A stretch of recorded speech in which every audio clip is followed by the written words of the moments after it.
അടിവയറ്റിലെ കൊഴുപ്പ് കളയുവാൻ തല കളയുന്നവർ. അടിവേർ കുറയ്ക്കുവാൻ അത്യാധുനിക കോസ്മെറ്റിക് സർജറി തിരുവനന്തപുരത്ത്. അടിപൊളി.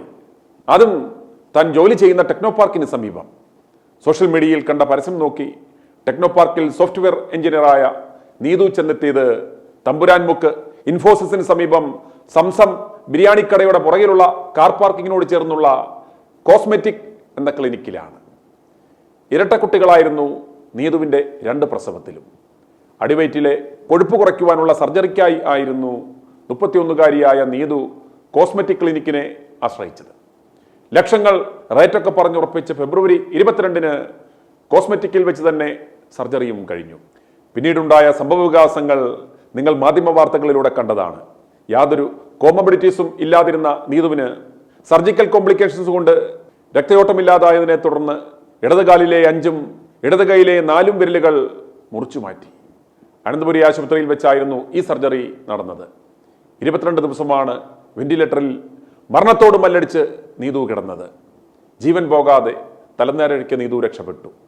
അടിവയറ്റിലെ കൊഴുപ്പ് കുറച്ച് അല്പം സുന്ദരിയാകുവാൻ ഒന്ന് ശ്രമിച്ചതാണ്. എന്തെങ്കിലും സംഭവിച്ചിരുന്നു എങ്കിൽ ആ 4 പിഞ്ചു കുഞ്ഞുങ്ങൾക്ക് ആരുണ്ടായേനെ? വിരലുകൾ മുറിച്ചു മാറ്റപ്പെട്ട നീതു ഇനി എങ്ങനെ തൊഴിലെടുത്ത് ജീവിക്കും? ടെക്നോ പാർക്കിൽ ഉയർന്ന ശമ്പളത്തോടെ ജോലി ചെയ്തിരുന്ന ഒരു യുവതിയാണ് എന്നോർക്കണം. യുവതിയുടെ പരാതിയിൽ Thumba police crime number 353/2025 case register ചെയ്തു. വളരെ ദുർബലമായ ഒരു ബെയിലബിളായ BNS 125 വകുപ്പ് മാത്രമാണ് ഇട്ടിരിക്കുന്നത്. ആൾമാറാട്ടം നടത്തി സർജറി ചെയ്ത കേസാണിതെന്ന് ഓർക്കണം.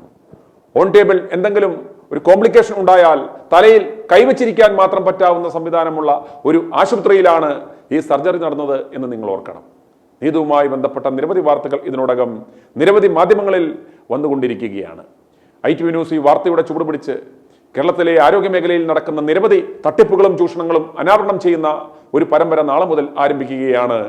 ചികിത്സ വേണ്ടുന്ന ചികിത്സാലയങ്ങൾ. പൊതുജനങ്ങൾക്കോ അന്വേഷണ ഏജൻസികൾക്കോ ഒരിക്കലും മനസ്സിലാക്കുവാൻ സാധിക്കാത്ത വിവരങ്ങളാണ് ITV ന്യൂസ് പുറത്തു കൊണ്ടുവരുന്നത്. ഈ കേസിൽ പോലീസ് FIR പ്രകാരം തന്നെ സർജറി ചെയ്തു എന്ന് നീതു കരുതുന്ന പ്ലാസ്റ്റിക് സർജൻ ഡോക്ടർ ഷിനോൽ ശശാങ്കന്റെ പേരിൽ മാത്രമാണ് FIR രജിസ്റ്റർ ചെയ്തിരിക്കുന്നത് എന്നോർക്കണം. എന്നാൽ ആശുപത്രിയുടെ ഉടമയായ ഡോക്ടർ ബിബിലാഷ് ബാബുവിന്റെ പേരിൽ കേസ് രജിസ്റ്റർ ചെയ്തിട്ടില്ല. എന്തുകൊണ്ടാണ്? ആരാണ് ഈ ബിബിലാഷ് ബാബു? ഈ ആശുപത്രിക്ക് ഇപ്രകാരമുള്ള സർജറികൾ നടത്തുവാൻ ലൈസൻസ് ഉണ്ടോ? യഥാർത്ഥത്തിൽ ഇവിടെ വന്ന് സർജറി ചെയ്യുന്ന ഡോക്ടർമാർ ആരെല്ലാമാണ്? എന്തുകൊണ്ടാണ് അണുബാധയും ഇപ്രകാരമുള്ള കോംപ്ലിക്കേഷൻസും ഉണ്ടാകുന്നത്? ഈ ക്ലിനിക്കിൽ ഉണ്ടായ കോംപ്ലിക്കേഷൻ കൊണ്ട് യുവതി തൊട്ടടുത്തുള്ള ഒരു കോർപ്പറേറ്റ് ആശുപത്രിയിൽ വെന്റിലേറ്ററിൽ കിടന്നത് 22 ദിവസമാണ് എന്ന് ഞാൻ പറയുകയുണ്ടായി. അവർക്ക് കിട്ടിയത് ലക്ഷങ്ങളും. ഇപ്രകാരം തലസ്ഥാന നഗരിയിൽ ഓർഗനൈസ്ഡ് പിടിച്ചുപറി നടത്തുന്ന ആശുപത്രികൾ ഏതൊക്കെയാണ്? വിശദമായ വാർത്തകൾ അടുത്ത ദിവസങ്ങളിൽ. സേവനം ചെയ്യുന്ന ആശുപത്രിയെ വഞ്ചിച്ച് ലക്ഷങ്ങൾ ശമ്പളവും കട്സും മേടിച്ച് അതും തികയാതെ രോഗികളെയും മൂട്ടിച്ച് തട്ട് ആശുപത്രികളുടെ ഓപ്പറേഷൻ തിയേറ്റർ വാടകയ്ക്ക് എടുത്ത് രോഗികളെ കൊലയ്ക്ക് കൊടുക്കുന്ന കശാപ്പുകാർ ആരെന്ന് ജനങ്ങൾ തിരിച്ചറിയണം. അവരുടെ മുഖം ഞങ്ങൾ വലിച്ചു കീറാൻ പോകുകയാണ്. മെഡിക്കൽ കോളേജുകളിൽ നിന്നും ജനറൽ ഹോസ്പിറ്റലുകളിൽ നിന്നും ഡോക്ടർമാർ ജോലി ചെയ്യുന്ന കോർപ്പറേറ്റ് ആശുപത്രികളിൽ നിന്നും കാശുള്ള പേഷ്യൻസിനെ ചൂണ്ടിക്കൊണ്ടുവന്ന് ഇത്തരം തട്ട് തിയേറ്ററുകളുള്ള ആശുപത്രികളിൽ ശസ്ത്രക്രിയകൾ ചെയ്ത് കോടികൾ ഉണ്ടാക്കുന്നത് എത്ര പേർക്കറിയാം?